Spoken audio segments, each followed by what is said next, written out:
जय हिंद साथियों, कैसे हो? उम्मीद करता हूँ आप सब अच्छे होंगे। दोस्तों, आपको अपने YouTube चैनल नीट 143 क्लासेस में स्वागत करता हूँ। दोस्तों, अगर आपने अभी तक मेरे चैनल को सब्सक्राइब नहीं किया है तो प्लीज मेरे चैनल को सब्सक्राइब करें और बेल आइकन को भी प्रेस कर लें, जिससे मेरे नेक्स्ट वीडियो का नोटिफिकेशन सबसे पहले आपके पास पहुंचे।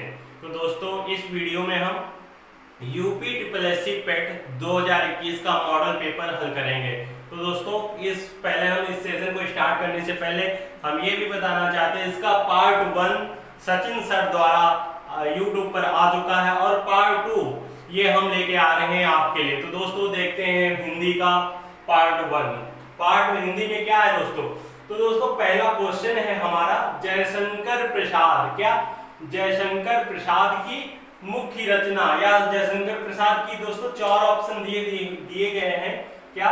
4 ऑप्शन आपके दिए गए हैं, उसमें से जयशंकर प्रसाद की रचना आपको देखना है कौन सी है। दोस्तों, इसके पहले मैंने एक आपको ट्रिक बताई थी। क्या?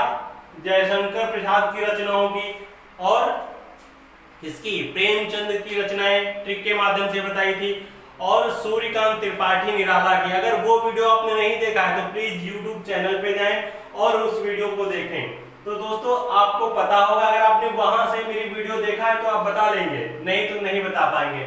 आपको वो वीडियो ट्रिक देखने के लिए मेरे पिछला वीडियो देखना पड़ेगा। तो इसको हम पहले देखते हैं, क्या है रचना जयशंकर प्रसाद की।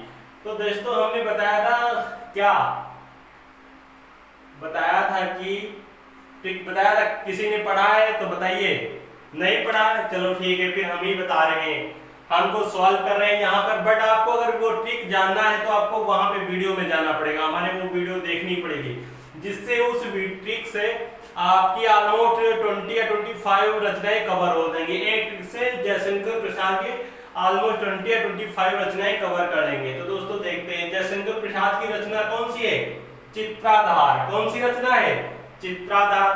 तो दोस्तों, ये तो हो गई जयशंकर प्रसाद की रचना। क्या कौन सी रचना है? चित्राधार। अब दोस्तों, ये सूरसागर किसकी रचना है? अब दोस्तों, मैंने बताया कि अगर आपको इसकी सारी रचनाएं देखनी है जयशंकर प्रसाद की, क्या?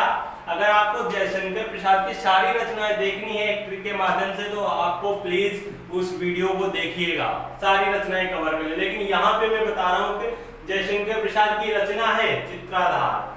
अब सूरसागर की रचना है, आपने पढ़ा होगा, तुलसी सूर बिहारी इनसे बोर्ड परीक्षा हारी। तो दोस्तों, इसके राइटर कौन से हैं? सूरसागर के सूरदास। कौन से? सूरदास।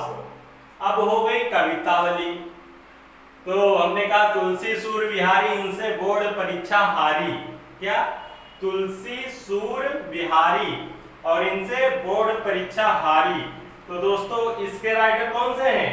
तुलसीदास। कौन? तुलसीदास। तुलसीदास। अब चित्राधार के रचनाकार कौन है? जयशंकर प्रसाद। अब आपकी रह रही है गीतिका। गीतिका, अब हमने फिर एक बार बता के, हमने ये गीतिका किस राइटर की रचना, हम इसकी भी ट्रिक कवर कर चुके हैं। तो इसके लिए भी आपको कहां जाना पड़ेगा? इसके लिए भी आपको मेरे पिछले वीडियो देखना पड़ेगा। तो दोस्तों, इसकी रचना कौन है? और इसकी भी रचना जो ट्रिक है वो तो हमने कल ही बताई थी आपको। अगर आपने पढ़ा होगा तो बता लेंगे, याद होगा, आप तुरंत पहचान लिए होंगे कि हाँ, ये वो ट्रिक बताया था हमने, जो उसका है ऑप्शन। तो दोस्तों, ये किसकी रचना है? निराला की। अब हम निराला बता रहे हैं। निराला कौन से राइटर? आपने पता होगा, हमने बताया था सूर्यकांत त्रिपाठी निराला को निराला भी कहते हैं। क्या? सूर्यकांत त्रिपाठी निराला जो राइटर हैं उनको निराला भी कहते हैं। तो दोस्तों, हमें लगता है ये चारों ऑप्शन आपको समझ में आ गए होंगे। अब हम लोग देखते हैं दोस्तों दीर्घ संधि। इसमें दोस्तों हम लोगों को क्या पहचाना? दीर्घ संधि कौन सी? क्या? दीर्घ संधि कौन सी? तो दीर्घ संधि कैसे पहचानेंगे? ये तो ऑप्शन दिए हुए, ऑप्शन ऐसे ही सेम समझ लो, पेपर में ऐसा ही सेम पेपर आएगा, आपको बस ऐसे ही ऑप्शन दिए होंगे, आपको पहचानना होगा और सिलेक्ट करना होगा। अगर टाइम लगाओगे तो टाइम वेस्ट हो जाएगा, आपका क्वेश्चन भी मिस हो जाएंगे। तो दोस्तों, अगर आपने पढ़ा होगा तो याद होगा कि इतने में पहचान लिए होंगे कौन सी, इसमें कौन सी क्या रचना है, कौन सी दीर्घ संधि है, कौन सी वृद्धि संधि है, कौन सी गुण संधि है, और कौन से यड़ संधि है। तो दोस्तों जैसा ये इसकी दीर्घ संधि की पहचान क्या होती है, इसमें हम देखते हैं कि छोटा आ, क्या छोटा आ और प्लस छोटा आ जिसमें होगा, मतलब बड़ा जहां पे बीच में दिख जाए, समझ लो दीर्घ संधि है। क्या, अब धर्मार्थ, क्या धर्म, इसका संधि विच्छेद करेंगे अगर हम, तो क्या धर्म प्लस अर्थ, छोटा प्लस छोटा मिलकर क्या हो गया बड़ा, और बड़ा मतलब दीर्घ, बड़ा मतलब दीर्घ, इसका मतलब दीर्घ संधि यही होगी। क्या, दीर्घ संधि यही होगा। कैसे, क्योंकि इसका हम संधि विच्छेद करेंगे तो धर्म प्लस अर्थ आएगा, धर्म प्लस अर्थ, तो धर्म, धर्म का छोटा और छोटा मिलकर बड़ा हो गया, और बड़ा हो गया तो मतलब दीर्घ संधि है। अब दोस्तों ये तो हो गया दीर्घ संधि, आपका ऑप्शन सही हो गया, ये बी, ऑप्शन बी सही होगा। अब ये कौन सी संधि है, अब नरेंद्र दोस्तों कौन सी संधि है, अगर आपने ये भी पढ़ा होगा तो आपको पता होगा ये कौन सी संधि है, नहीं पढ़ा है, चलो कोई नहीं, हम बता रहे हैं। अब इसको हम भी जैसे इसमें भी ब्रेक किया था, इसको भी अब ब्रेक करेंगे। अब यहां देख रहे होंगे क्या, क्या देख रहे हैं, इसमें यहां पर क्या था, छोटा आ था ना, छोटा आ था, और यहां पर भी क्या है, छोटा आ। नरेंद्र का हम जब ब्रेक करेंगे तो छोटा आ प्लस छोटी ई आएगा, क्या, छोटा आ प्लस छोटी ई आएगा। अब ये दोस्तों छोटा आ प्लस छोटी ई मिलकर हो जाते हैं क्या, छोटा ए हो जाता है, छोटा ए हो जाता है, छोटा ए हो जाता है। तो मतलब ये किस संधि के अंतर आएगा, किस संधि के अंदर, गुण संधि के अंतर्गत आएगा। कैसे, क्योंकि दोस्तों अगर किसी भी, क्या, अगर किसी भी संधि में छोटा आ, छोटा ओ और अर, मतलब अर शब्द आए लास्ट में या उसके बीच में आए, तो समझ लो वहां पे बस तुरंत ऑप्शन देखना, देखते ही आप पहचान लो वो कौन सी संधि है, गुण संधि। कौन सी संधि है, गुण संधि हो जाएगी। ये कौन सी संधि हो गई फिर, गुण संधि। अब दोस्तों अब तीसरा ऑप्शन देख लेते हैं, तीसरा ऑप्शन क्या है। तीसरा ऑप्शन यहाँ पे हमने जैसे बताया बीची से ब्रेक करें, इसको भी ब्रेक करेंगे हम लोग, क्या, इसको भी ब्रेक करेंगे, एक को क्या, तो इसकी क्या होगा, तो इसका दोस्तों क्या हो जाएगा। अब जैसे एक है तो एक को ब्रेक करें तो पहले तो हमारा छोटा आ आएगा, फिर क्या आएगा, फिर छोटा ए एक छोटा ए आएगा कि नहीं आएगा, छोटा आ प्लस छोटा ए आएगा ना। तो दोस्तों ये कौन सी संधि हो जाएगा। अब ये तो जैसे दोस्तों एक सिंगल अगर लाइन कहीं पर भी आपको सेंटेंस में दिख जाए, नरेंद्र या नरेश, तो ऑलमोस्ट ये सभी क्या, कौन सी संधियां होंगी, ये गुण संधि। अगर कहीं पर भी आपको दो मात्राएं दिख जाए बीच में, मिडिल में, जैसे यहाँ पर, तो ये जैसे छोटा आ प्लस छोटा ए मिलकर क्या हो जाते हैं बताइए, ये हो जाते हैं बड़ा ए। तो बड़ा ए हो गया, मतलब यह दो मात्रा है, और छोटा ए यहाँ पे था, ये छोटा ए था, यह एक मात्रा थी, इसलिए गुण संधि, और यहाँ पे दो हो गई तो कौन सी हो जाएगी, बढ़ गई, मतलब वृद्धि संधि। यहाँ कौन सी संधि होगी, वृद्धि संधि होगी। अब दोस्तों आ गया क्या है अपना ऑप्शन डी है अत्यधिक, क्या है, डी अत्यधिक। तो दोस्तों इसकी एक और पहचान है, इसको कैसे पहचानेंगे, ये कौन सी संधि है। तो दोस्तों एक मैं पॉइंट कहना चाहता हूं, अगर कहीं पर भी आपको क्या, या, वा, रा के पहले आधा शब्द, आधा अक्षर, क्या,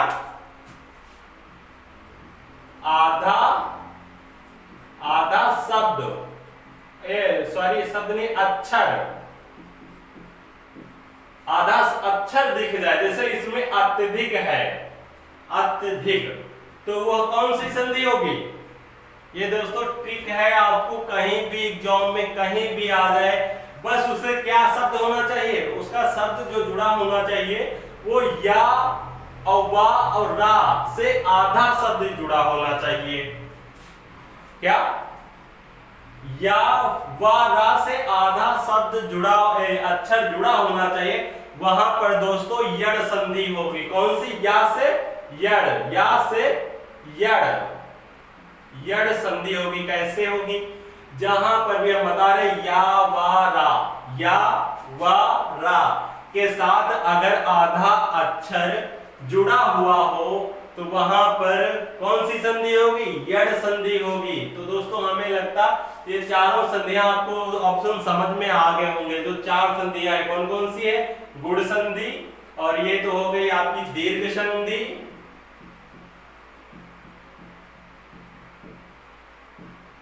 अब एक हो गई वृद्धि संधि, और यड़ हो गई, यड़ हो गई कौन सी?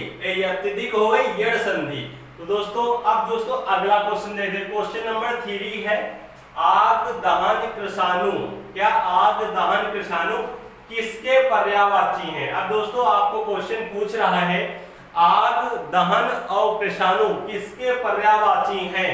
तो दोस्तों किसके पर्यायवाची हैं? वायु के। वायु के तो हो ही नहीं सकते क्योंकि ये अपोजिट है इसके, क्योंकि वायु हवा होती सब लोग अपोजिट है ऑलमोस्ट। तो वायु के हो नहीं सकते हैं। मंदाकिनी, मंदाकिनी की भी नहीं हो सकते, इसका पर्यायवाची अभी हम बताएंगे आपको। फिर अग्नि आता है, अग्नि आया ना, तो अग्नि ये आग दहन कृषाणु अग्नि के पर्यायवाची आपका सी ऑप्शन सही होगा। कौन सा ऑप्शन? सी ऑप्शन सही होगा। कौन सा ऑप्शन सही है? सी ऑप्शन सही होगा। अब दोस्तों वायु के पर्यायवाची क्या होंगे? तो जिसने पढ़ा होगा उसको याद होगा वायु के पर्यायवाची क्या होंगे, और मंदाकिनी के पर्यायवाची क्या होंगे। तो वायु के पर्यायवाची क्या होंगे? पवन, क्या? पवन, फिर हवा,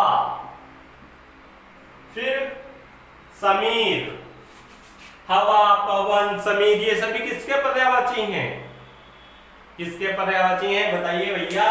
ये वायु के पर्यायवाची, वायु के पर्याय। अब मंदाकिनी, अब अग्नि के तो बता दिए हमने, ये आग दहन कृषाणु अग्नि के पर्यायवाची हैं। अब मंदाकिनी किसके पर्यायवाची? अब मंदाकिनी दोस्तों ये गंगा के पर्यायवाची हैं। किसका?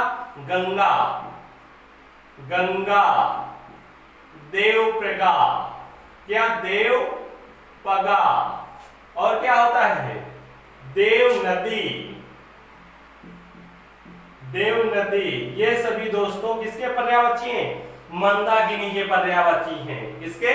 मंदाकिनी के पर्यायवाची। गंगा, देव नदी, देवप्रगा ये सभी मंदाकिनी के पर्यायवाची शब्द हैं। अग्नि के तो आपको ये पता चल गए हैं। अब दोस्तों उच्च कुल में अगला क्वेश्चन है नंबर 4। उच्च कुल में पैदा व्यक्ति के लिए एक शब्द है। दोस्तों एक क्वेश्चन आता है जैसे अनेक शब्दों के लिए एक शब्द, ये वैसा सेम क्वेश्चन है।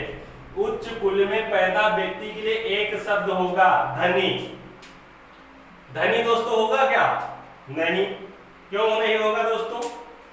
क्यों नहीं होगा? उच्च कुल में पैदा व्यक्ति के लिए एक शब्द धनी, धनी नहीं है। कुलीन, कुलीन भी नहीं होगा। कुलीन समझ रहे हो वर्ड क्या होता है, किस लिए यूज किया जाता है? कुलीन, बहुत कुलीन, पवित्र हो, मतलब यू को बहुत साफ सफाई वाले रहते हो। उच्च कुल में श्रेष्ठ, उच्च कुल में पैदा व्यक्ति श्रेष्ठ होगा, श्रेष्ठ होगा। अरे भाई देखो, उच्च मेरा कहने का मतलब ये है कि उच्च कुल में पैदा ही व्यक्ति केवल श्रेष्ठ नहीं होता है। श्रेष्ठ व्यक्ति वो भी हो सकता है जो अच्छा नॉलेज रखता हो, एक बिहेवियर अच्छा हो। श्रेष्ठ कोई भी बन सकता है। साधु श्रेष्ठ, साधु श्रेष्ठम भवति, ये सब दोस्तों श्रेष्ठ। तो मतलब कुलीन, उच्च कुल में पैदा व्यक्ति के लिए एक शब्द क्या होगा? क्या होगा बताइए आप लोग?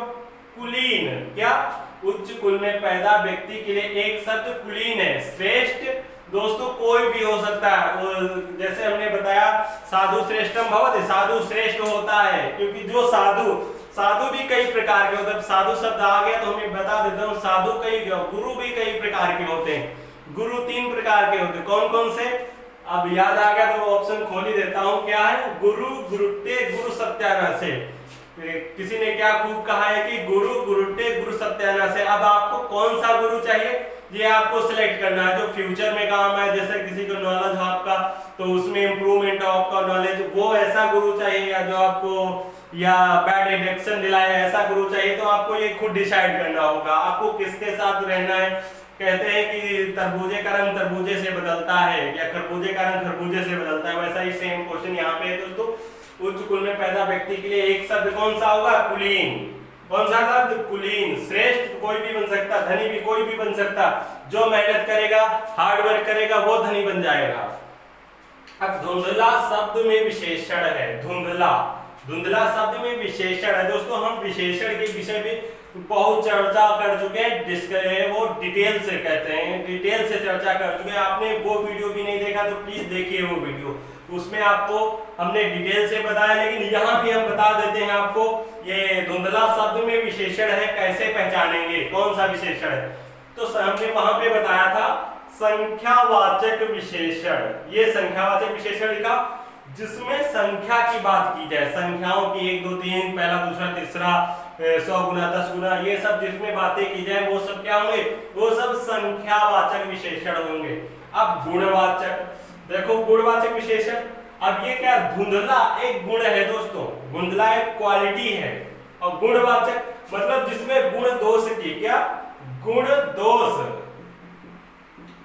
गुण दोष की व्याख्या की जाए, जिसमें गुण और दोष की व्याख्या की जाती है, वो क्या होते हैं? वो गुणवाचक विशेषण कहलाते हैं। और ये सब जो धुंधला है ये गुण है, तो मतलब ये गुणवाचक विशेषण आपका आंसर राइट होगा। आंसर बी आपका राइट होगा। अब सार्वनामिक विशेषण को भी देख लेते हैं। सार्वनामिक विशेषण को और हम क्या बताए थे? संकेतवाचक, संकेत वाचक विशेषण कहते हैं। देखो सार्वनामिक विशेषण या संकेतवाचक विशेषण, इसे सार्वनामिक विशेषण को ही संकेतवाचक विशेषण कहते हैं। देखते हैं दोस्तों अब कौन कौन से या वह ये वे सब क्या है? ये सब सार्वनामिक विशेषण है। तो हमें लगता है दोस्तों आपको ये पांचों क्वेश्चन विद फैक्ट के साथ सभी समझ में आ गए। अभी आपके 5 क्वेश्चन है, ऑलमोस्ट समय 3-4 है, 3-4 मतलब 25 क्वेश्चन आपके रिपीट कर लिए हैं, मतलब आप कवर कर चुके हैं दोस्तों। 5 क्वेश्चन से ऑलमोस्ट 25 क्वेश्चन रिपीट किए या रिजर्व किए हैं आपने, मतलब आप रिजर्व कर लिए हैं, अब इनको भूलना नहीं। और अगर दोस्तों ये हमने ट्रिक बताई है तुलसी सूरदास, इन सब की ट्रिक मेरे YouTube चैनल पे है, अगर आप देखना चाहते हैं एक ट्रिक के माध्यम से, किसी भी राइटर की लोगे उसके 20-25 से कम रचनाएं होती नहीं, सभी रचनाएं कवर कर ली गई हैं। तो दोस्तों इसके बाद हम मिले इसके सेकंड पार्ट में।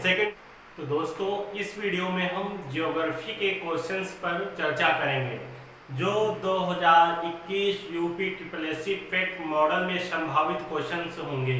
तो दोस्तों देखते हैं ज्योग्राफी के क्वेश्चंस, और इसके पिछले साथ ही में हमने क्या कवर किया था? हिंदी के क्वेश्चंस, और ये ज्योग्राफी के क्वेश्चंस। तो दोस्तों देखते हैं इनको। तो दोस्तों पहला क्वेश्चन है अपना, इनमें से कौन सा देश, क्या इनमें से कौन सा देश भारत की सीमा, क्या दोस्तों भारत को जो इंडिया का मैप है उसकी चारों ओर की सीमाएं कौन सा देश लगता है, कौन सा तो टच करता है भारत की सीमाओं से, या ऐसे भी क्वेश्चन आ सकता है एग्जाम में कि भारत की सीमाओं को कौन सा देश टच करता है। तो दोस्तों आपको क्या, अगर आपने पढ़ा होगा, एक ट्रिक हमने बताई थी कि बचपन में MBA, क्या ट्रिक क्या थी? बचपन में MBA, बचपन में MBA। तो दोस्तों आपने इनमें से कौन सा देश भारत की सीमा से लगता है? तो बचपन में MBA।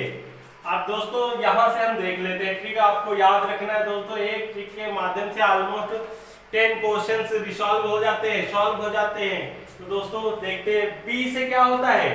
बांग्लादेश, बी से बांग्लादेश, बी से दोस्तों इसको आप उस वीडियो से देख लो, मैंने यही संक्षिप्त बता दे रहा हूं आपको, संक्षिप्त बता रहा हूं। बी से बांग्लादेश, ची से होता है चीन, और पा से पाकिस्तान, ची से चीन, पा से पाकिस्तान, ना से नेपाल, और में दोस्तों ये जो है ये साइलेंट रहता है यहाँ पे। अब एम पे क्या होता है? म्यांमार, जिसका पुराना नाम बर्मा या बर्मा। तो दोस्तों बी से क्या होता है? बी से भूटान, बी से क्या होता है? भूटान। और ए से अफगानिस्तान, शॉर्टकट आपको दे रहा हूं, ए से अफगानिस्तान, बी से भूटान, और मा से क्या होता है? म्यांमार, और ना से नेपाल,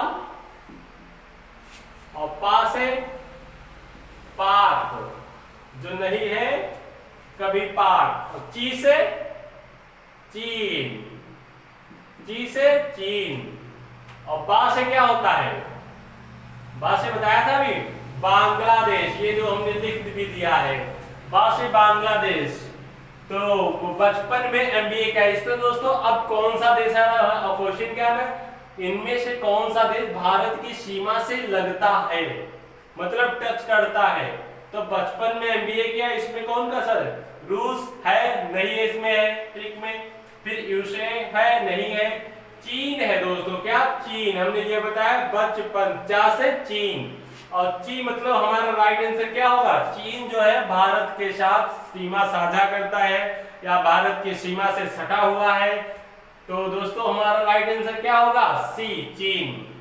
तो दोस्तों अब अगला क्वेश्चन देख लेते हैं, क्या निम्न में से किस राज्य से कर्क रेखा होकर नहीं गुजरती है? क्या निम्न में से किस राज्य से कर्क रेखा होकर नहीं गुजरती है? तो दोस्तों इसकी भी एक ट्रिक होती है जो हमने बताई है। कौन सी ट्रिक होती है? क्या इसकी ट्रिक? मित्र पर, क्या इसकी ट्रिक इधर बता देते हैं, मित्र पर गमछा झार, क्या? मित्र पर गमछा झार। तो दोस्तों आपको ऐसा पता भी होगा, गमछा में दोस्तों छा, गम छा होता है, छा। तो मित्र मतलब मिजोरम, मित्र दोस्तों पहले हम यही बता रहे हैं, यहाँ स्पेस कम है इसी करके हम ऐसे ही बता रहे हैं, बाकी आपको वीडियो से ट्रिक देख लें। मित्र से, मी से मिजोरम, मी से मिजोरम मतलब कर्क रेखा, ये बता रहा है निम्न में से किस राज्य से कर्क रेखा होकर नहीं गुजरती है, मतलब गुजरती नहीं है। मी से मिजोरम, इसे गुजरती होगी। ती से त्रिपुरा, फिर मित्र पर गमछा डाल, क्या? मित्र पर गमछा डाल। पा से क्या होता है? मैंने बताया था आपको पिछले वीडियो में दोस्तों, अगर नहीं देखा है तो प्लीज उस वीडियो को देख ले, जिससे आपको ये वीडियो समझ में आ जाएगा। अब पा से क्या होता है? पश्चिम बंगाल, पा से पश्चिम बंगाल। रा से क्या होता है? राजस्थान। रा से क्या होता है दोस्तों? देखो, मी से मिजोरम, ती से ता से त्रिपुरा, मित्र, मी से मिजोरम, ता से त्रिपुरा, और पा से पश्चिम बंगाल, और रा से राजस्थान। अब गा से क्या होता है? गुजरात। गा से क्या होता है? गुजरात। गा से गुजरात हो गया। तो मा से क्या होगा? मध्य प्रदेश। अब ये छा है, मा से मध्य प्रदेश, और छा से छत्तीसगढ़, छत्तीसगढ़, मा से मध्य प्रदेश, और गु से गुजरात, गा से गुजरात, गुजरात, और झा से झारखंड, झा से झारखंड। तो दोस्तों फिर से एक बार ट्रिक को रिपीट कर लेते हैं, क्या है? मित्र पर गमछादार, मी से मिजोरम, त्रि से त्रिपुरा, और पर मतलब पश्चिम बंगाल, रा से राजस्थान, और फिर गमछा झार, गा से गुजरात, गमछा, मा से मध्य प्रदेश, और छा है गमछा, छा से छत्तीसगढ़, और झार मतलब झारखंड। इन राज्यों से कर्क रेखा गुजरती है, और गुजरती किससे नहीं है? तो दोस्तों बिहार से गुजर रही है? नहीं गुजर रही, मतलब बिहार हमारा राइट आंसर होगा। क्या? बिहार। क्वेश्चन नंबर 2 का ए नंबर ऑप्शन राइट आंसर होगा। आपका राइट आंसर कौन सा? ए, मतलब मिजोरम, त्रिपुरा, गुजरात, इन राज्यों से होकर कर्क रेखा गुजरती है। अब दोस्तों आपका अगला क्वेश्चन कौन सा है? आपको देख रहे हैं जैसे निम्नलिखित में से क्या है क्वेश्चन? निम्नलिखित में से कौन सी नदी, क्या कौन सी नदी विषुवत रेखा को 2 बार पार करती है? देखो निम्नलिखित में से कौन सी नदी विषुवत रेखा को 2 बार पार करती? कितनी बार पार करती? कौन सी रेखा? विषुवत रेखा को। दोस्तों ऐसी कौन सी नदी है जो विषुवत रेखा को 2 बार पार करती? कितनी बार? 2 बार। तो दोस्तों वो कौन सी नदी है? किसी ने पढ़ा हो तो बताइए कौन सी नदी होगी? दोस्तों वो नदी है कांगो। कौन सी? कांगो। अब दोस्तों कांगो की कुछ जानकारी ले लेते हैं। क्या है कांगो? दोस्तों जिसे जायरे, क्या कांगो जो है नदी उसको जायरे के नाम से भी जाना जाता है। और दोस्तों इसकी लंबाई कितनी है? इसकी लंबाई 4700 किमी है। कितनी है? 47। जायरे की जानकारी ये दोस्तों, ये कांगो नदी है, इसको जायरे के नाम से भी जाना जाता है और इसकी टोटल लंबाई है 4700 किमी। और दोस्तों ये एशिया महाद्वीप में, क्या एशिया महाद्वीप में, क्या ये अफ्रीका महाद्वीप में दूसरी सबसे लंबी नदी है।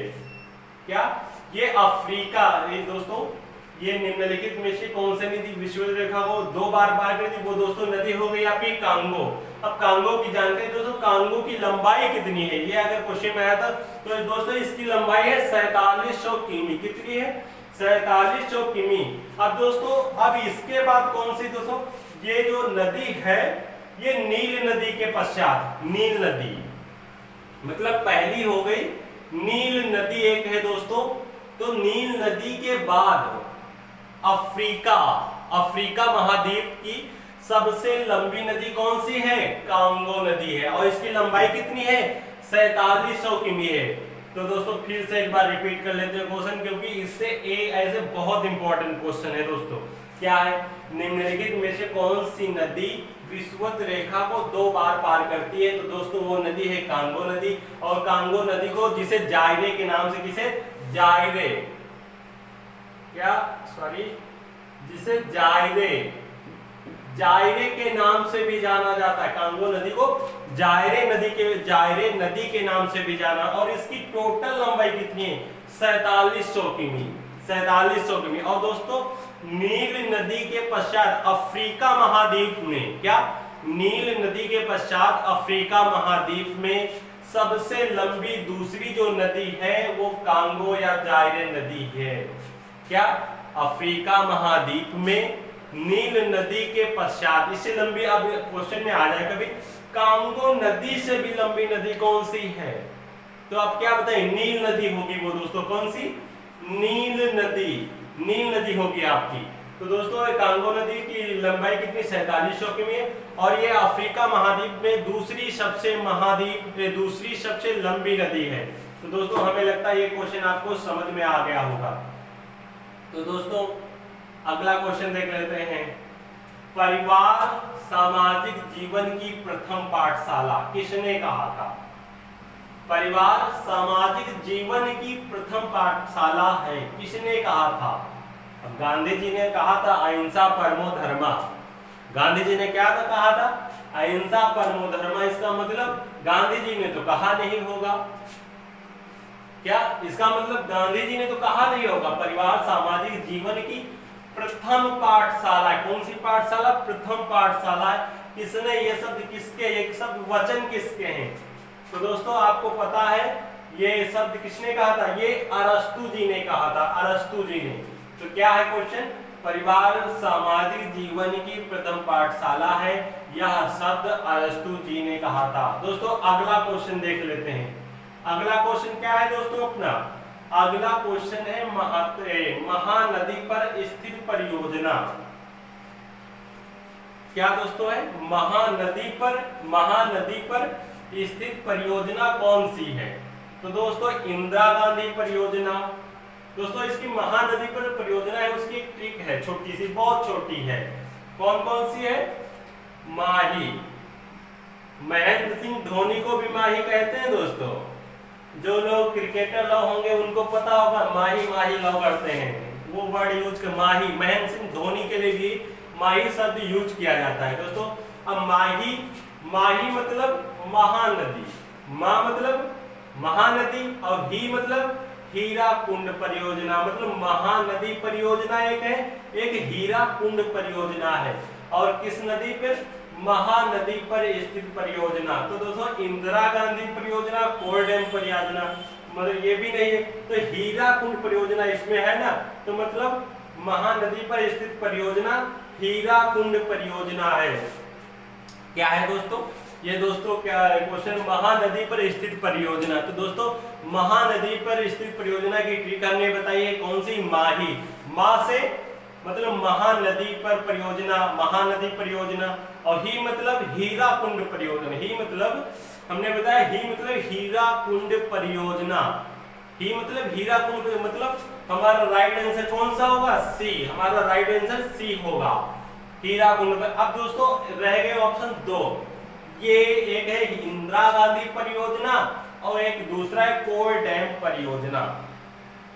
ये परियोजनाएं किस नदी पर स्थित हैं? तो दोस्तों आपको बता देना चाहते हैं, ये दोनों परियोजनाएं सतलज, कौन सी? सतलज, सतलज नदी पर स्थित हैं। दोस्तों इंदिरा गांधी परियोजना और कोल डैम परियोजना, ये दोनों नदियां परियोजनाएं हैं जो ये सतलज नदी पर स्थित हैं। तो हमें लगता है दोस्तों आपको एक क्वेश्चन समझ में आ गया हूं, एक बार एक फिर से रिपीट करवा देते हैं। तो दोस्तों इनमें से कौन सा देश भारत की सीमा से लगता है? दोस्तों कौन सा देश इंडिया की स्टेट से मतलब मैप से सेलेक्ट टच करता है? बचपन में इसके ट्रिक हमने बताई, बचपन में एमबीए किया। बचपन मतलब बी मतलब बांग्लादेश, चा मतलब चीन, पा मतलब पश्चिम घाट, ना मतलब नेपाल, और में साइलेंट है, एमबीए किया। ये मतलब म्यांमार, बी मतलब भूटान, ए मतलब अफगानिस्तान। अब दूसरा क्वेश्चन है, निम्न में से किस राज्य से कर्क रेखा होकर नहीं गुजरती है?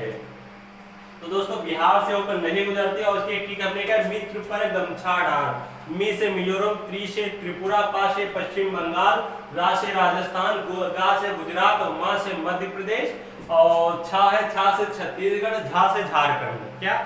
फिर से मित्र पर गमछा, मी से मिजोरम, और त्रा से मित्र, त्रा से त्रिपुरा, और फिर है पा से पश्चिम बंगाल, रा से राजस्थान, मित्र पर गमछा, गा से गुजरात, और मा से मध्य प्रदेश, और छा, छा छतरी वाला, छा से छत्तीसगढ़, गमछा झार, झा से झारखंड। अब दोस्तों अगला क्वेश्चन, निम्न में से कौन सी नदी विषुवत रेखा को 2 बार करती है? वो दोस्तों कांगो नदी है जो विषुवत रेखा को 2 बार करती है। कांगो नदी को जायरे नदी के नाम से भी जाना था, जिसकी लंबाई कितनी है? 4700 किमी है। दोस्तों अफ्रीका महाद्वीप में नील नदी के पश्चात दूसरी सबसे लंबी नदी कौन सी होती है? मतलब अफ्रीका महाद्वीप है, उसमें नील नदी पहले नंबर की सबसे लंबी नदी। अगर क्वेश्चन आता है अफ्रीका महाद्वीप तो वो है कौन सी? नील नदी। और उसके पश्चात ये कांगो या जायरे नदी सबसे लंबी नदी है। ये जायरे नदी की या कांगो नदी की लंबाई 4700 किमी है। अब दोस्तों परिवार सामाजिक जीवन की प्रथम पाठशाला है, ये किसने कहा था? अरस्तु ने कहा था। फिर लास्ट क्वेश्चन है आपका, महानदी पर स्थित परियोजना है। तो दोस्तों हमने महानदी पर स्थित परियोजना, इसके एक ट्रिक है, माही, मा मतलब महानदी पर परियोजना, और ही मतलब हीराकुंड परियोजना। महानदी पर परियोजना कौन सी है? हीराकुंड परियोजना। आपका राइट आंसर सी है। अब दोस्तों ये इंदिरा गांधी परियोजना, कोल डैम परियोजना, ये किस नदी पर स्थित? तो दोस्तों आपको बता देना चाहते हैं, ये सतलज नदी पर स्थित परियोजनाएं हैं। क्या? इंदिरा गांधी परियोजना और कोल डैम परियोजना, ये दोनों सतलज नदी पर स्थित परियोजनाएं हैं। तो हमें लगता है दोस्तों आपको ये भी सारे क्वेश्चंस विद फैक्ट समझ में आ गए होंगे। अगर दोस्तों आपने चैनल नहीं सब्सक्राइब किया है तो प्लीज सब्सक्राइब कर लें, क्योंकि आपको ऐसे ही इंटरेस्टिंग फैक्ट लाते रहेंगे और अच्छे कंटेंट देंगे, जिससे आपके यू को फ्यूचर में हेल्प होगी। फ्यूचर में दोस्तों अब बाद में किसी और दिन टॉपिक पे कहानी बताएंगे, क्योंकि फ्यूचर से एक शब्द आया फटूरे, अगर सुना होगा तो याद होगा इसके कहानी फटूरे, फ्यूचर फटूरे भी हो सकता है। तो दोस्तों आपको वीडियो कैसा लगा, सेशन कैसा लगा, प्लीज कमेंट बॉक्स। दोस्तों इसके बाद हम अगला सेशन देखते हैं। तो दोस्तों देखते हैं अब हम लोग हिस्ट्री के क्वेश्चन। हिस्ट्री के क्वेश्चन दोस्तों 5 हैं। ये यूपी SSC पेट मॉडल पेपर 2021 के बारे में हम लोग बता रहे हैं आपको। तो दोस्तों देखते हैं वेदों की संख्या कितनी है। दोस्तों वेदों की संख्या कितनी होती है? 8, 6, 4, 2 कितनी होती है? तो दोस्तों वेदों की संख्या, क्या वेदों की संख्या कितनी होती है? वेदों की संख्या दोस्तों 4 होती है। कितनी होती है? वेदों की संख्या दोस्तों 4 होती है। कौन कौन से? ऋग्वेद, यजुर्वेद, अथर्ववेद, सामवेद। कौन कौन से? दोस्तों वेदों की संख्या 4 होती है। और कौन कौन से होते हैं वेद? ऋग्वेद, यजुर्वेद, सामवेद, अथर्ववेद। कौन कौन से? ऋग्वेद, यजुर्वेद, सामवेद, अथर्ववेद। दोस्तों वेदों की संख्या 4 होती है। और कौन कौन से होती है?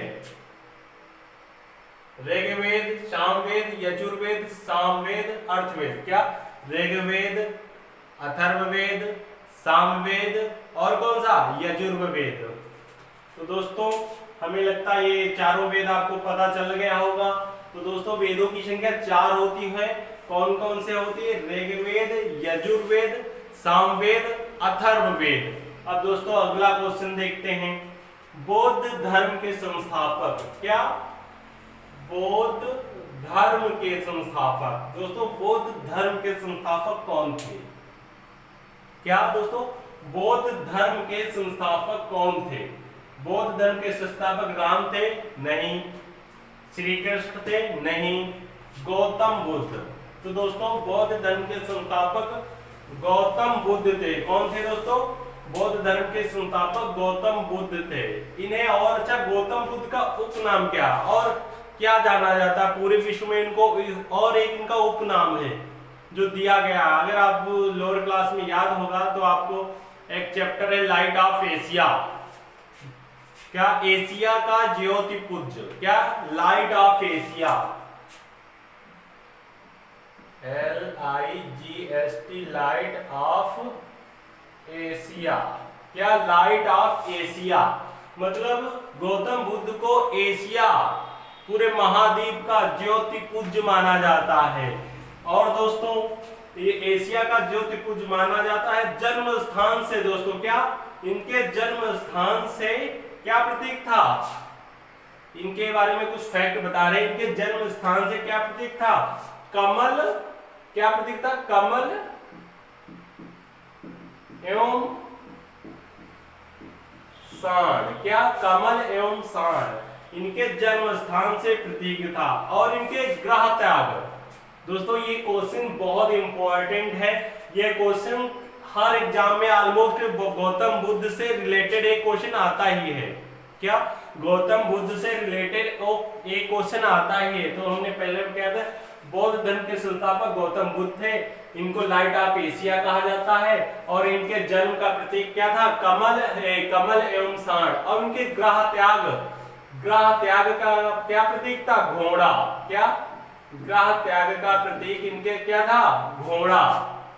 दोस्तों जन्म का प्रतीक क्या था? कमल एवं सांड। और ग्रह त्याग का प्रतीक क्या था? घोड़ा। और निर्वाण का प्रतीक क्या था? क्या? निर्वाण का प्रतीक क्या था? पद चिन्ह। क्या? पद चिन्ह। दोस्तों इनके जन्म का प्रतीक कमल एवं सांड। फिर क्या? घोड़ा काहे का प्रतीक था? अभी हमने बताया घोड़ा प्रतीक था इनके ग्रह त्याग का। क्या? ग्रह त्याग। और पद चिन्ह निर्वाण।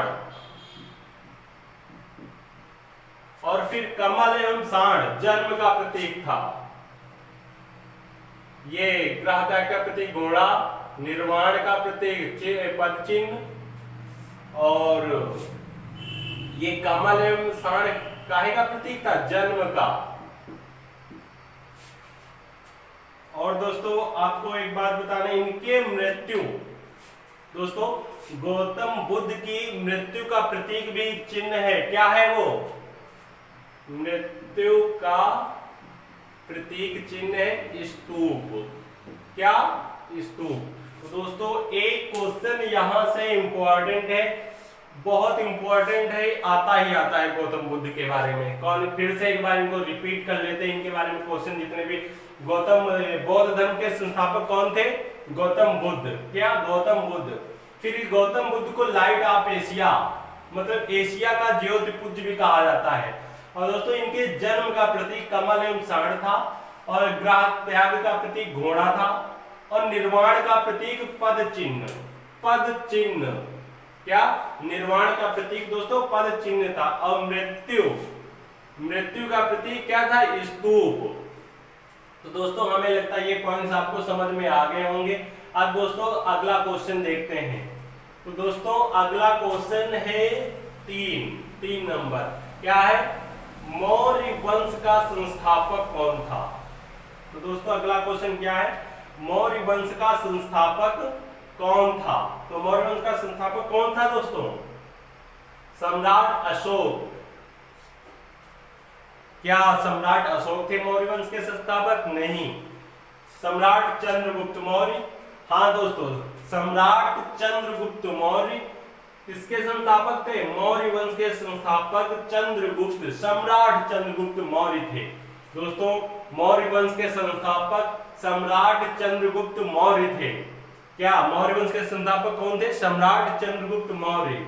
अब दोस्तों अब तो बिंदुसार और अशोक, सम्राट अशोक और सम्राट बिंदुसार कौन थे? तो दोस्तों सम्राट बिंदुसार कौन थे? सम्राट चंद्रगुप्त के पुत्र कौन थे? बिंदुसार सम्राट। और बिंदुसार के पुत्र सम्राट अशोक थे। क्या मतलब चंद्रगुप्त के पोते थे अशोक। चंद्रगुप्त के पोते थे अशोक। सम्राट चंद्रगुप्त ने मौर्य वंश की स्थापना की थी। फिर उनके चंद्रगुप्त के पुत्र हुआ बिंदुसार, राजा बिंदुसार कहलाए। फिर बिंदुसार का पुत्र हुआ सम्राट अशोक, जो बहुत बलशाली।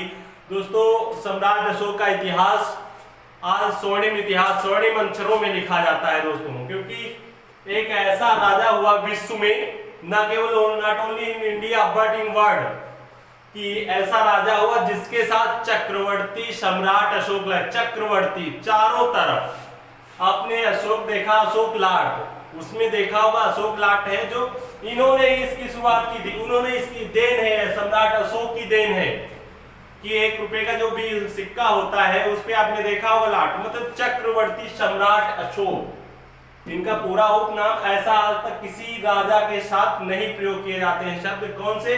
चक्रवर्ती सम्राट अशोक। सम्राट तो होते हैं लेकिन चक्रवर्ती जिसने चारों छत्र राज्य किया, ऐसा कोई युद्ध नहीं जो हारे हो। मतलब सम्राट अशोक कोई युद्ध नहीं हारते थे, इसलिए इनको युद्ध नायक भी कहा जाता है दोस्तों। अब दोस्तों ये तो क्वेश्चन आपको। अब चंद्रगुप्त का जन्म कब हुआ था? दोस्तों चंद्रगुप्त का जन्म 345। चंद्रगुप्त का जन्म कब हुआ था? 345 ईसा पूर्व। दोस्तों चंद्रगुप्त मौर्य का जन्म 345 ईसा पूर्व में हुआ था। तो दोस्तों हमें लगता है एक बार आपको फिर से बता दें, मौर्य वंश का संस्थापक चंद्रगुप्त मौर्य था। बिंदुसार चंद्रगुप्त मौर्य के पुत्र थे, और बिंदुसार का पुत्र अशोक था, चक्रवर्ती सम्राट अशोक जो कहलाए बाद में। तो दोस्तों और सम्राट चंद्रगुप्त मौर्य का जन्म 345 ईसा पूर्व में हुआ था। हमें लगता है आपको ये फैक्ट सारे समझ में आ गए होंगे दोस्तों। अब हम लोग अगला क्वेश्चन देखते हैं। अगला क्वेश्चन क्या अपना? एशियाटिक सोसाइटी की स्थापना। क्या एशियाटिक सोसाइटी की स्थापना कब हुई थी? क्या दोस्तों एशियाटिक सोसाइटी की स्थापना कब हुई थी? 1789, 1786, 1784 या इनमें से कोई नहीं? तो दोस्तों एशियाटिक सोसाइटी की स्थापना 1784 में हुई थी। कब हुई थी? 1784 में स्थापना हुई थी। एशियाटिक सोसाइटी की स्थापना 1784 में हुई थी। और इसकी स्थापना किसने की थी? विलियम जोन्स ने। इसकी एशियाटिक सोसाइटी की स्थापना किसने की थी? विलियम जोन्स ने। विलियम जोन्स ने एशियाटिक सोसाइटी की स्थापना 1784 में की थी। क्या? एशियाटिक सोसाइटी की स्थापना विलियम जोन्स ने 1784 में की थी। तो दोस्तों हमें लगता है ये भी फैक्ट आपको समझ में आ गया होगा। दोस्तों अब अगला क्वेश्चन है अपना, जापान के साम्राज्यवादी का सबसे पहला शिकार कौन सा देश हुआ था? दोस्तों जापान। क्या जापान विकसित कंट्री है दोस्तों? ये इकोनॉमिक क्वेश्चन है बट मैं बोल दे रहा हूं। जापान के साम्राज्यवाद का सबसे पहला शिकार कौन सा देश हुआ था? ये दोस्तों क्वेश्चन में पूछा जा रहा है कि जापान के साम्राज्यवाद था, उसका सबसे पहला शिकार कौन सा देश हुआ था? तो दोस्तों क्या भारत था? अगर किसी ने पढ़ा होगा तो उसको याद पता चल गया होगा इसमें कि जापान के साम्राज्यवाद का पहला शिकार देश कौन था। तो दोस्तों मैं बोल रहा हूं जापान के साम्राज्यवाद का सबसे पहला शिकार देश चीन था। चाइना जो आजकल चिड़चिड़ा हुआ है, क्यों चिड़चिड़ा हुआ है? क्योंकि चारों तरफ पंगे लिए हुआ है इंडिया से, चारों तरफ यू कैन से जितने देशों से इसकी सीमाएं लगती हैं, कहीं जमीन का पंगा, कहीं कब्जा करने की कोशिश कर रहा है। भारत के साथ इसका तो आप लोगों को पता ही होगा, वर्षों से इसका साथ रिलेशन अच्छे नहीं चल रहे हैं, बट इसका इकोनॉमिक स्ट्रक्चर है जो काफी स्ट्रांग है दोस्तों। आप इंडिया में ही अपने ले लो, कितना चाहे जिस एरिया में जाओ इसके ही प्रोडक्ट्स अपने मार्केट में सप्लाई सेल हो रहे हैं, तभी इसका इकोनॉमिक स्ट्रक्चर मजबूत हो गया है। और इंडिया एक बहुत बड़ा मार्केट है, इसीलिए ये इंडिया में ज्यादा फोकस करता है। तो दोस्तों जापान के साम्राज्यवाद का सबसे पहला शिकार कौन सा देश हुआ था? चीन हुआ था। कौन सा देश हुआ था? चीन।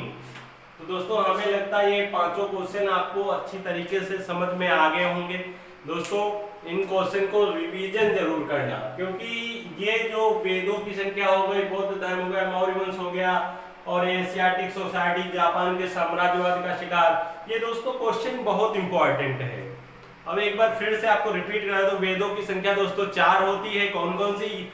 ऋग्वेद, यजुर्वेद, सामवेद, अथर्ववेद। फिर अगला क्वेश्चन है अपना बौद्ध धर्म के संस्थापक। बौद्ध धर्म के संस्थापक दोस्तों गौतम बुद्ध है। इन्हें लाइट ऑफ एशिया भी कहा जाता है या एशिया का ज्योतिपुंज भी कहा जाता है। और दोस्तों इनके जन्म, गौतम बुद्ध के जन्म का प्रतीक कमल एवं सांड था, और ग्रह त्याग का प्रतीक घोड़ा था, निर्वाण का प्रतीक पद चिन्ह थे, और मृत्यु का प्रतीक क्या था? स्तूप था। अब सम्राट मौर्य वंश का संस्थापक कौन था? दोस्तों मौर्य वंश का संस्थापक चंद्रगुप्त मौर्य था, और उसका जन्म 345 ईसा पूर्व में हुआ था। और बिंदुसार उनके पुत्र थे। चंद्रगुप्त मौर्य का पुत्र का नाम बिंदुसार था, और उनके पोते का नाम था सम्राट अशोक चक्रवर्ती, सम्राट अशोक मौर्य। एशियाटिक सोसाइटी की स्थापना कब हुई थी? तो दोस्तों एशियाटिक सोसाइटी की स्थापना 1784 में हुई थी। एशियाटिक सोसाइटी की स्थापना 1784 में हुई थी। और इसकी स्थापना किसने की थी? इसकी स्थापना विलियम जोन्स ने की थी। कब की थी? 1784 में। अब दोस्तों अगला क्वेश्चन है आपका, जापान के साम्राज्यवाद का सबसे पहला शिकार देश कौन हुआ था? दोस्तों चीन हुआ था। जापान के साम्राज्यवाद का सबसे पहला शिकार देश दोस्तों चीन हुआ था। तो दोस्तों आपको ये सेशन कैसा लगा कमेंट बॉक्स में कमेंट करके बताएं। दोस्तों इसके बाद हम अगला सेशन देखेंगे।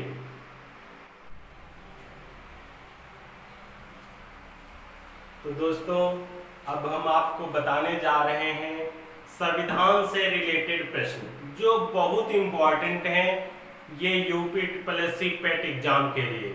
और इसके पिछले वीडियो में हमने अभी इसके 7 पार्ट में हमने बात की थी हिस्ट्री के क्वेश्चंस की, जो मोस्ट इंपॉर्टेंट थे, जो एग्जाम्स में आते हैं, not only one exam but every exams. तो दोस्तों इस वीडियो में हम लोग चर्चा करेंगे संविधान के रिलेटेड मोस्ट इंपॉर्टेंट जो एग्जाम्स में आते हैं। तो दोस्तों देखते हैं इन क्वेश्चंस को। तो दोस्तों अपना पहला क्वेश्चन है, भारतीय संविधान के निर्माण में लगा समय। जो दोस्तों जो अपना इंडियन कॉन्स्टिट्यूशन है इसको बनाने में कितना समय लगा था? क्या दोस्तों क्वेश्चन है अपना, इंडियन कॉन्स्टिट्यूट को निर्माण या भारतीय संविधान के निर्माण में लगा समय था 2 वर्ष 11 माह 22 दिन। कितना? 2 वर्ष। अगर जिसने पढ़ा होगा इस चैप्टर को या पहले से रिवीजन कर चुके होंगे उनको याद होगा, अब तक वो पहचान भी गए होंगे कि हमारा कौन सा ऑप्शन सही है। लेकिन जो लोग नहीं पढ़े होंगे वो समझ रहे होंगे 2 वर्ष तो हुआ है, 2 वर्ष तो लगा था, लेकिन कितने दिन को क्लियर नहीं होगा, वो तो सोच रहे होंगे 2 वर्ष तो लगा था। लेकिन 2 वर्ष 11 माह 18 दिन था, 2 वर्ष 11 माह 10 माह दिन था, या 2 वर्ष 11 माह 22 दिन था, तो उनको ये कंफ्यूजन होगा। लेकिन जिन्होंने क्लियर कट टू कट, यूं कहो कि कट टू कट याद होगा, उनको कंफर्म होगा, उन्होंने अब तक टिक भी कर लिया होगा अपने माइंड में कि कौन सा option C D A B कौन सा ऑप्शन सही है उनका। तो दोस्तों हम लोग डिस्कस करते हैं। भारतीय संविधान के निर्माण में लगा समय था 2 वर्ष 11 माह 18 दिन, ये नहीं, इतना समय नहीं लगा था। 2 वर्ष 10 माह 18 दिन, इतना भी आप तो ये सोच रहे होंगे कुछ लोग 2 वर्ष भी लगा था, 10 माह पता नहीं लगा था कि नहीं, 18 माह दिन लगा था कि नहीं लगा था। तो दोस्तों ये भी है, क्योंकि ये भी गलत है, ये भी नहीं लगा, इतना भी समय नहीं लगा था। समय कितना लगा था? 2 वर्ष 11 माह 18 दिन। दोस्तों इंडियन कॉन्स्टिट्यूट को बनाने में 2 वर्ष 11 माह 18 दिन का समय लगा था। कितना दोस्तों? आपको ये याद रखना है, भारतीय संविधान के निर्माण में या भारतीय संविधान को बनाने में कितना समय लगा था? 2 वर्ष 11 माह 18 दिन। कितना समय? 2 वर्ष 11 माह 18 दिन। तो दोस्तों हमें लगता है ये पॉइंट आपको समझ में आ गया। अब अगला क्वेश्चन देखते हैं। समवर्ती सूची के विषयों पर, क्या समवर्ती सूची के विषयों पर विधि निर्माण की शक्ति प्राप्त। विधि निर्माण मतलब कानून। क्या विधि निर्माण मतलब होता है दोस्तों कानून बनाने की प्रक्रिया। उनको अधिकार किसको प्राप्त है, शक्ति किसको प्राप्त है? समवर्ती सूची। कौन सी सूची? समवर्ती सूची के विषयों पर विधि निर्माण की शक्ति प्राप्त है, अधिकार किसको प्राप्त है? केंद्र को। केंद्र देखो सर्वोपरि होता है दोस्तों। जैसे केंद्र में इस समय किसकी सरकार है? अपनी बीजेपी की गवर्नमेंट है। वैसे केंद्र राज्य में उत्तर प्रदेश में किसकी सरकार है? योगी आदित्यनाथ सर की। और केंद्र व राज्य दोनों की, या केंद्र और राज्य दोनों क्या ये समवर्ती सूची पर कानून बना सकते हैं, या इनमें से किसी को भी नहीं अधिकार है? तो दोस्तों किसी को अधिकार होगा ना। तो दोस्तों देखते हैं समवर्ती सूची के विषयों पर विधि या कानून निर्माण की शक्ति प्राप्त है केंद्र व राज्य दोनों को। मैंने पहले ही कहा केंद्र सर्वोपरि है, मतलब समवर्ती सूची के विषयों पर केंद्र व राज्य दोनों को विधि निर्माण की शक्ति प्राप्त है या अधिकार प्राप्त है। तो दोस्तों आपको ये भी पॉइंट समझ में आ गया होगा। अब दोस्तों अगला क्वेश्चन देखते हैं। राष्ट्रपति त्याग पत्र सौंपता है। तो दोस्तों राष्ट्रपति है वो त्याग पत्र सौंपता है किसको? और दोस्तों इस टाइम अपने राष्ट्रपति कौन है? श्री कोविंद नाथ जी राष्ट्रपति हैं, जो अभी चर्चा में आ गए थे, जो अपने नगर ग्राम निवास गांव पैतृक गांव में गए थे। कहाँ? ट्रेन से आए थे कानपुर में। तो दोस्तों वहां पर उन्होंने एक बात कही थी कि ये जो गवर्नमेंट टीचर होते हैं इनकी सैलरी हमसे ज्यादा, हमारी बचत से ज्यादा है, मतलब उनका टैक्स और उनकी जो साथ जितनी भी व्यवस्थाएं, उनको अरेंजमेंट्स, उनकी फैसिलिटीज वो सब बेकार है। बट उन्होंने ये कहा, एक सफेद झूठ बोला कि टीचर की जो टीचर गवर्नमेंट होता है, गवर्नमेंट टीचर होता है, इसकी सैलरी उससे ज्यादा तो हम टैक्स देते हैं, तो मतलब उनकी बचत ही नहीं है। राष्ट्रपति की कोई बचत नहीं। उनके कहने का मतलब यही था दोस्तों। कोई बात नहीं, हम अपने क्वेश्चन पे घूमते हैं। तो दोस्तों राष्ट्रपति त्याग पत्र सौंपता है प्रधानमंत्री को। दोस्तों ये जो रामनाथ कोविंद जी हैं, अगर ये त्याग पत्र सौंपना चाहें, इस्तीफा देना चाहें, तो किसको सौंपेंगे? तो प्रधानमंत्री को, मुख्य न्यायाधीश को, उपराष्ट्रपति को, या किसी को भी नहीं, अपने आप ऐसे ही साइन कर देंगे फाइल पे। तो दोस्तों ये राष्ट्रपति त्याग पत्र अपना सौंपता है किसको? उपराष्ट्रपति को। किसको? राष्ट्रपति होते हैं वो अपना त्याग पत्र उपराष्ट्रपति, vice president, president vice president, president बने राष्ट्रपति और वाइस प्रेसिडेंट बने उपराष्ट्रपति। तो दोस्तों राष्ट्रपति अपना त्याग पत्र उपराष्ट्रपति को त्यागता है या सौंपता है। पहला लोकायुक्त नियुक्त हुआ था। दोस्तों आपको ये क्वेश्चन समझ में आ गया होगा। मैं कह रहा हूं कि राष्ट्रपति अपना त्याग पत्र उपराष्ट्रपति को त्यागता है या सौंपता है या देता है। पहला लोकायुक्त नियुक्त हुआ था। कहाँ नियुक्त, सॉरी कहाँ, पहला लोकायुक्त कहाँ नियुक्त हुआ था? क्या दोस्तों, पहला लोकायुक्त कहाँ नियुक्त हुआ था? गुजरात में, मध्य प्रदेश में, उत्तर प्रदेश में, राजस्थान में। अब ये भी दोस्तों क्वेश्चन जो है कंफ्यूजन वाला है। अब कुछ लोगों को पता होगा, उन्होंने तो अपने ऑप्शन भी टिक कर लिया होगा, ये ऑप्शन सही है, डी सही, सी सही, ए सही, बी सही, कौन सा सही है, टिक कर। बट जिनको नहीं पता वो सोच रहे हैं शायद उत्तर प्रदेश में ही हो, क्योंकि जो उत्तर प्रदेश वाले होंगे तो यही सोच रहे हैं शायद उत्तर प्रदेश वाला ऑप्शन ही सही होगा, बेस्ट होगा। जो मध्य प्रदेश वाले होंगे वो मध्य प्रदेश बोलेंगे, बट ऐसा कुछ नहीं होता दोस्तों। जो ऑप्शन सही होगा वो बताएंगे हम आपको। दोस्तों पहला लोकायुक्त नियुक्त कहाँ हुआ था? तो दोस्तों पहला लोकायुक्त नियुक्त राजस्थान में हुआ था। दोस्तों पहला लोकायुक्त कहाँ नियुक्त होता है? राजस्थान में हुआ था। और इस समय राजस्थान के सीएम कौन से, चीफ मिनिस्टर कौन से हैं? कौन से हैं? Shri Ashok Gehlot ji, chief minister of Rajasthan. तो दोस्तों इस टाइम राजस्थान के चीफ मिनिस्टर अशोक गहलोत जी हैं और पहला लोकायुक्त नियुक्त राजस्थान में हुआ था। हमें लगता है आपको ये भी क्वेश्चन में समझ में आ गया होगा। और राजस्थान में सरकार किसकी है, ये भी क्वेश्चन है। राजस्थान में सरकार इस समय किसकी है? किसकी है? कांग्रेस की। कांग्रेस की दोस्तों इस समय सरकार है, राजस्थान में कांग्रेस की सरकार है। और वहां के सीएम चीफ मिनिस्टर हैं श्री अशोक गहलोत जी। और पहला लोकायुक्त नियुक्त राजस्थान में हुआ था। अब दोस्तों रेल डाक रक्षा विषय, रेल डाक रक्षा विषय संबंधित है, किससे संबंधित है?